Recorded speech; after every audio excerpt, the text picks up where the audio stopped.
সংগ্ৰামৰ পথাৰখনত সৰিয়হ ফুলাৰ বেলিকা আবেলিবোৰ জিৰাইছিল আহত গৰিৰ বুকুচাত। নিৰন্তৰ হাঁহি আৰু চকু পানীৰ মিশ্ৰণত অভিমানী নক্ষত্ৰ এটা জিলিকি আছিল তোমাৰ মুখত। 21টা আধা লিখা কবিতাৰ শিৰোনামা হৈছিলা তুমি। বাস্তৱৰ পণ খেদি হীনমন্যতাৰ হালধীয়া পথাৰত সঘনাই দেখিছিলোঁ নিসংগতাৰ কঠিন বীজ।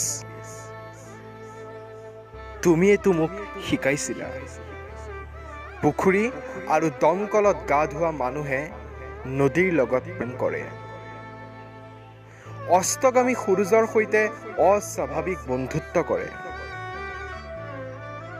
জীয়াই থকাৰ সংগ্ৰামত হাৰি হাৰি দেউতালৈ মনত পৰিছিল লৰ্ড ৰাছেল সমীপেশু, মোৰ দেউতা। ৰামানুজনে গণিব নোৱাৰা এখন দীঘল নেওতা।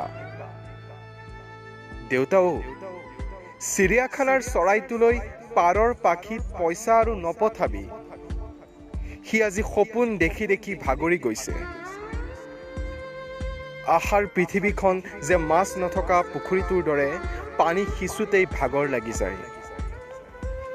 অহোৰাত্ৰি পঢ়িছিলোঁ অপূৰ্ব শৰ্মাৰ 8টকীয়া কিতাপ, জৰ্জ টমছনৰ বাংলা সৃষ্টি। তুমিওতো দান্তেৰ দাঁত ভঙা শব্দবোৰ চিঞৰিছিলা। জীৱন দৌৰৰ যাত্ৰাত ভোগেশ্বৰ হৈ দৌৰিছিলা, কান্দিছিলা ফুল আৰু ভোমোৰাৰ কাহিনীবোৰ পাহৰি যোৱাৰ বেজাৰত। দুৰাৰোগ্য সময়ে মোক স্বীকাৰ কৰিছিল, তুমি আহিবলৈ পাহৰি গলা যে। আহিবা, পলাশ ফুলা ফাগুনৰ দুখ মোকালিতে আহিবা, বেলি উঠা দেশৰ নাৰী হৈ। শান্তিৰ সন্ধানত মই হেৰুৱাইছিলোঁ নিজকে।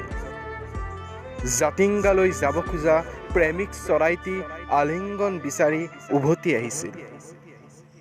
প্ৰান্তৰ দিগন্তৰ দৰিদ্ৰৰ দাপোন দেখি পাগল প্ৰেমিকৰ প্ৰেম পত্ৰ পঢ়ি সি সুধিছিল,